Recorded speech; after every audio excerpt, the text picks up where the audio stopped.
Halo hai dan selamat pagi. Assalamualaikum warahmatullahi wabarakatuh. Bertemu lagi dengan Pak Septa kali ini di mata pelajaran pendidikan kewarganegaraan untuk kelas 11. Kita memasuki bab baru, yakni bab keterbukaan dan keadilan. Kita lihat bagaimana kondisi pendidikan di Indonesia masih belum merata.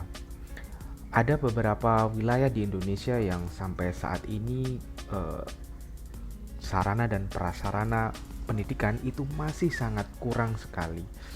Bisa kita lihat di salah satu wilayah di Indonesia, yakni di Nusa Tenggara Timur, di Kupang.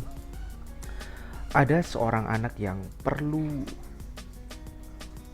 berjalan sangat jauh untuk bisa menuntut ilmu, di mana pendidikan ini merupakan hak bagi setiap warga negara yang ada di Indonesia.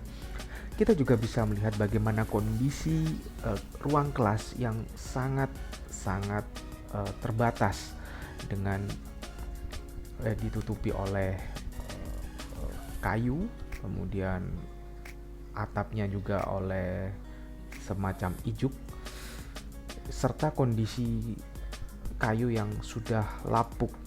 Hal ini menuntut pemerintah untuk melakukan sebuah tindak lanjut agar segala akses untuk bisa mendapatkan pendidikan bagi warga Indonesia atau bagi rakyat Indonesia itu bisa terlaksana dengan baik.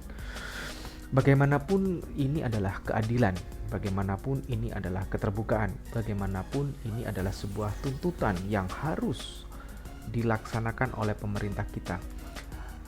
Pendidikan merupakan salah satu cara agar negara kita itu tidak dibodohi oleh negara lain atau tidak dibodohi oleh orang lain. Dan hal ini jugalah yang akan mendorong bangsa Indonesia untuk bisa bersaing dengan negara-negara lain dan untuk bisa mengembangkan ilmu pengetahuan serta teknologi yang dimiliki oleh bangsa Indonesia itu sendiri. Nah, bagaimana konsep keterbukaan dan keadilan kita akan bahas pada video selanjutnya. So, jangan kemana-mana, disimak pembahasan Pak Septa setelah yang satu ini. So, check this out.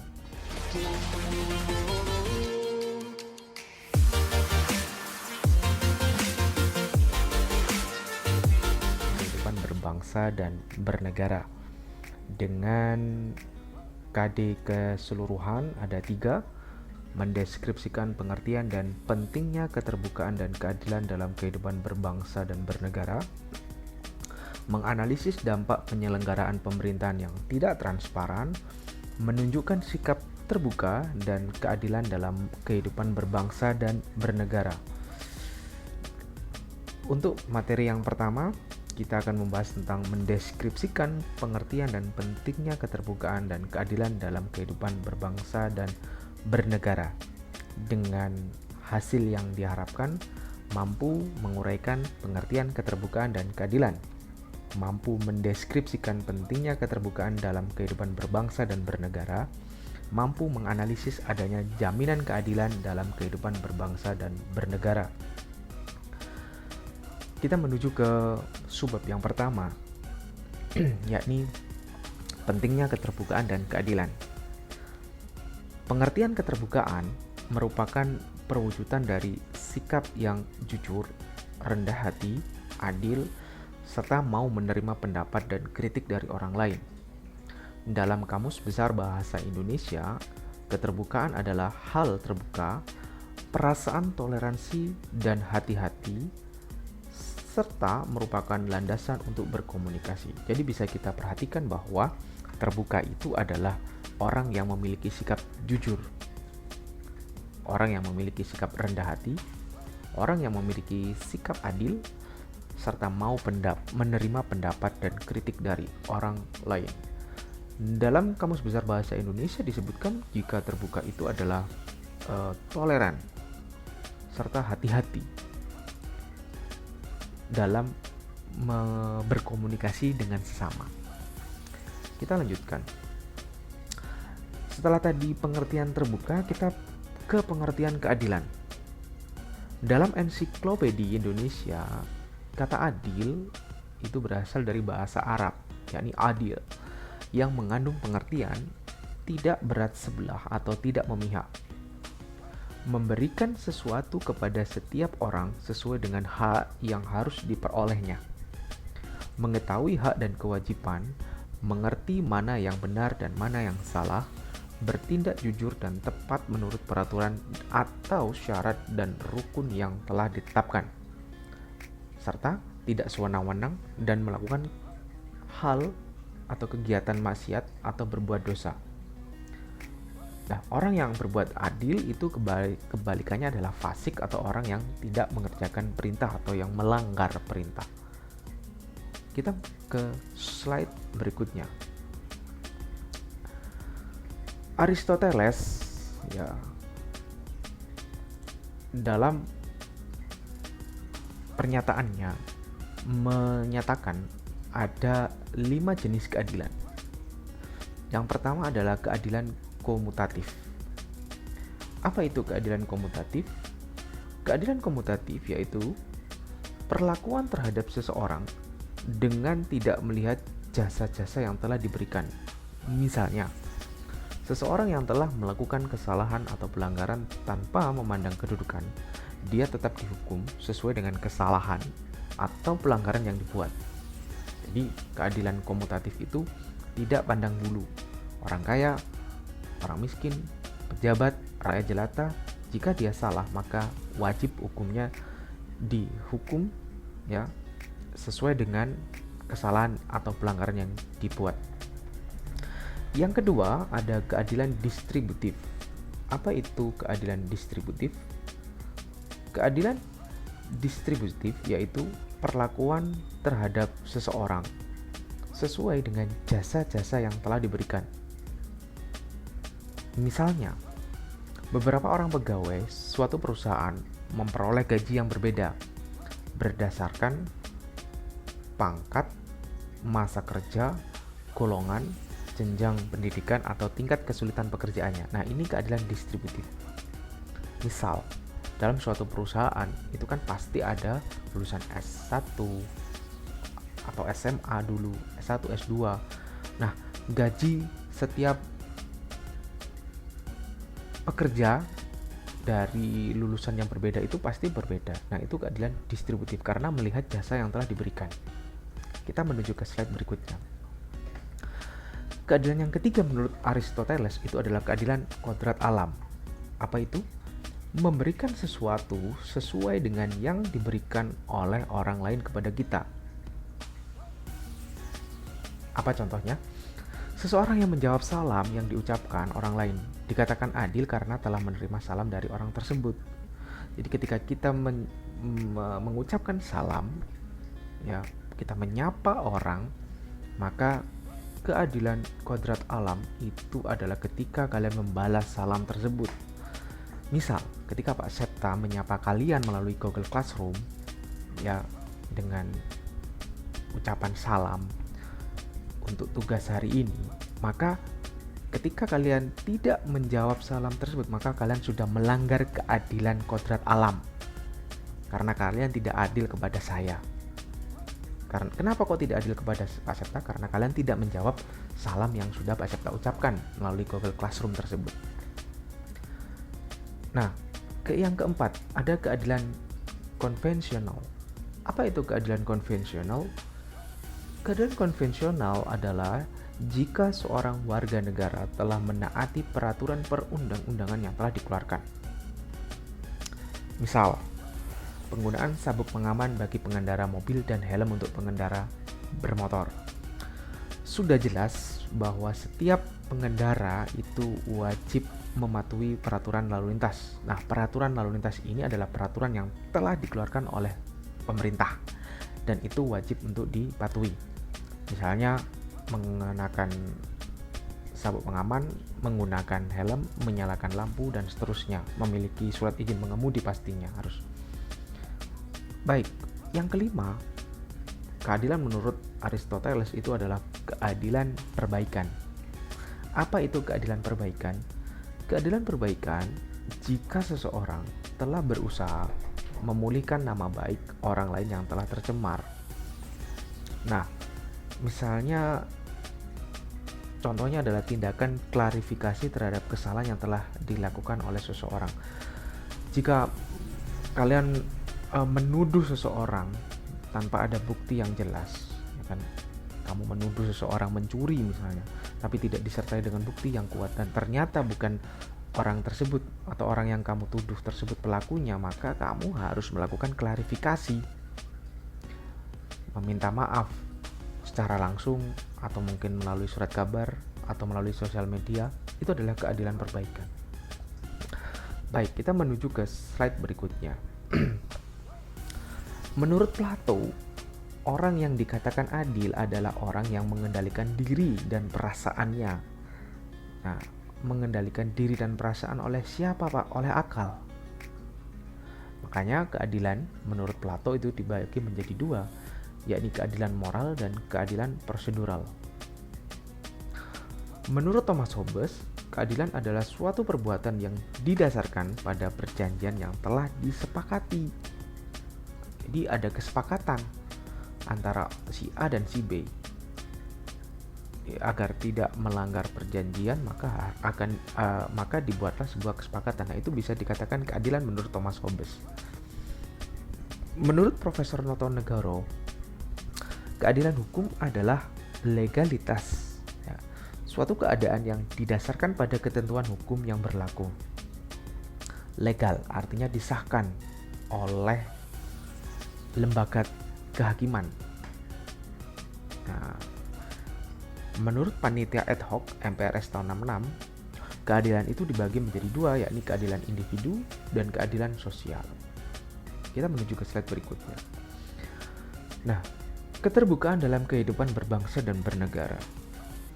Sikap terbuka sangat diperlukan dalam upaya pelaksanaan pembangunan nasional untuk meningkatkan kesejahteraan rakyat banyak dan bukan kesejahteraan sekelompok orang. Jadi, pembangunan nasional ini, anak-anakku semua, itu harus berlandaskan keadilan sosial. Nah, keadilan sosial ini asasnya adil dan merata. Kemudian ada keseimbangan, keserasian, dan keselarasan dalam kehidupan. Jadi pembangunan nasional ini dasarnya adalah keadilan sosial. Seperti di prolog yang awal tadi sudah Pak Septa singgung, bahwa masih banyak sarana dan prasarana pendidikan di wilayah Indonesia, terutama di tempat-tempat yang terpencil itu yang masih belum memiliki infrastruktur atau sarana yang memadai. Berarti belum adil dong pemerintah ini antara di kota maju dengan di desa-desa terpencil. Kita lanjutkan. Ciri-ciri keterbukaan. Nah, sikap terbuka ini sangat diperlukan untuk menciptakan pemerintahan yang bersih dan transparan. Nah, sikap yang dibutuhkan dalam harmonisasi kehidupan berbangsa dan bernegara itu juga terbuka. Jadi gini, anak-anakku semua, gampangnya. Ketika pemerintah itu mengeluarkan anggaran untuk pembangunan, maka sebaiknya rakyat juga berhak tahu berapa jumlah anggaran yang diberikan kepada warga negara. Nah, dengan terbukanya informasi yang diberikan kepada masyarakat, paling tidak rakyat tahu, oh ternyata yang digunakan untuk pembangunan itu sekian ratus juta atau sekian miliar.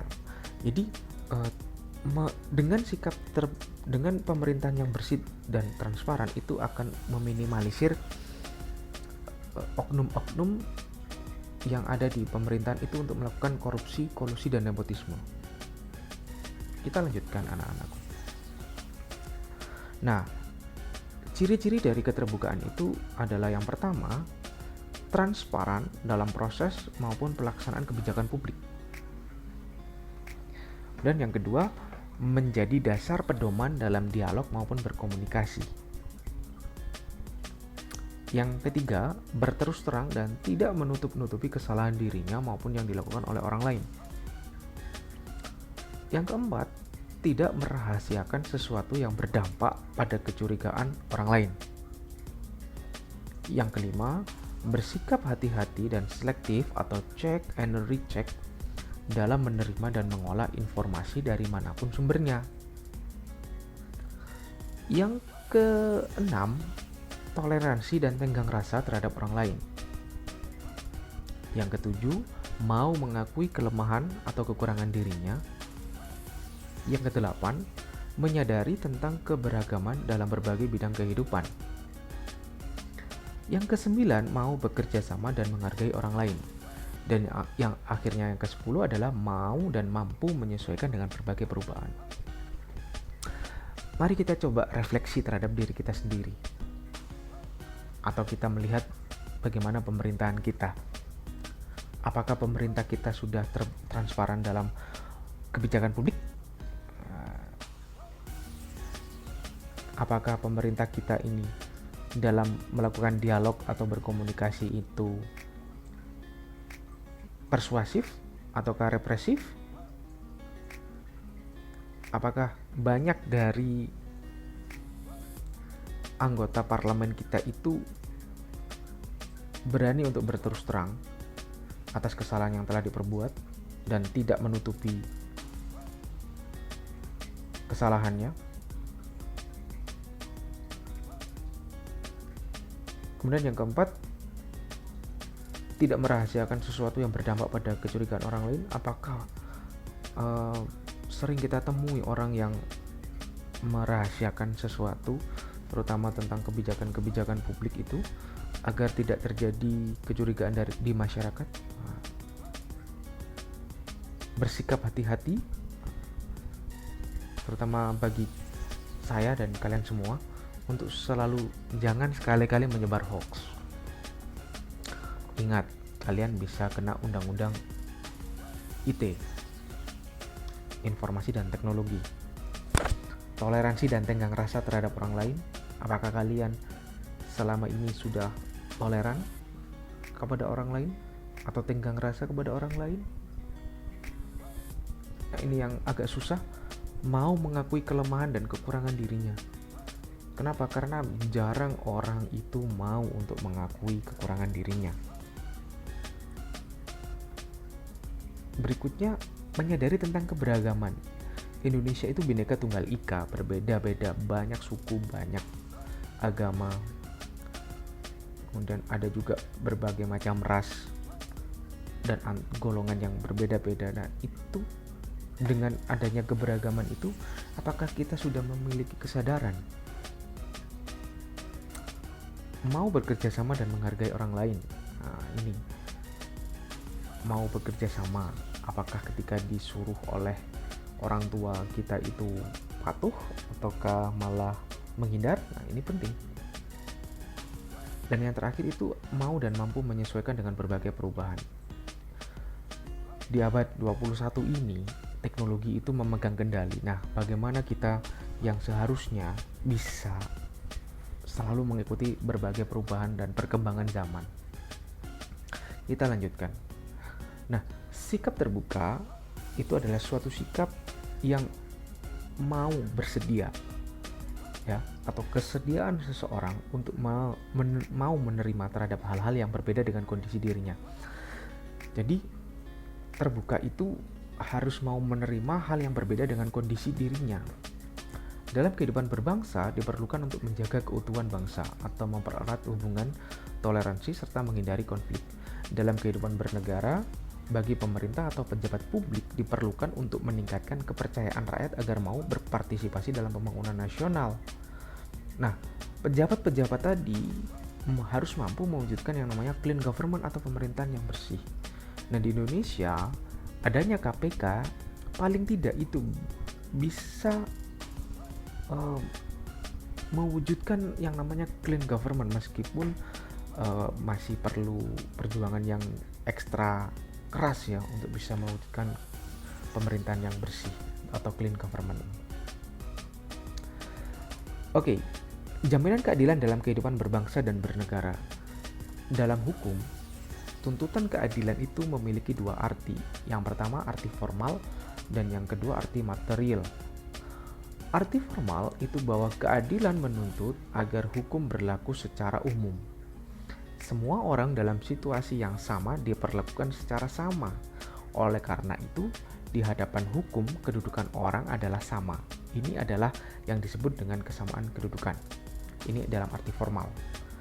Nah, dalam arti material bahwa hukum itu harus adil. Adil di sini adalah adil yang dianggap oleh masyarakat. Jadi bukan sekedar secara formal saja seperti apa yang tertulis itu adil. Itulah sebabnya perlu adanya penyesuaian antara keputusan sidang dan penilaian masyarakat walaupun sidang peradilan itu telah selesai. Misal, dalam suatu kasus pejabat A itu dituduh korupsi, ya, atau mungkin dia tersangka korupsi, tersangka koruptor. Setelah melalui masa peradilan, ternyata hukumannya tidak sebanding dengan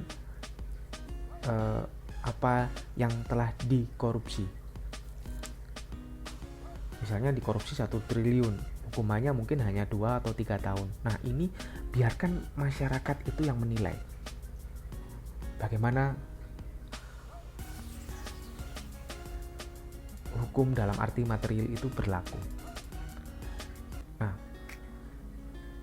asas umum penyelenggaraan pemerintahan negara adalah yang pertama, ada asas kepastian hukum atau principle of legal security.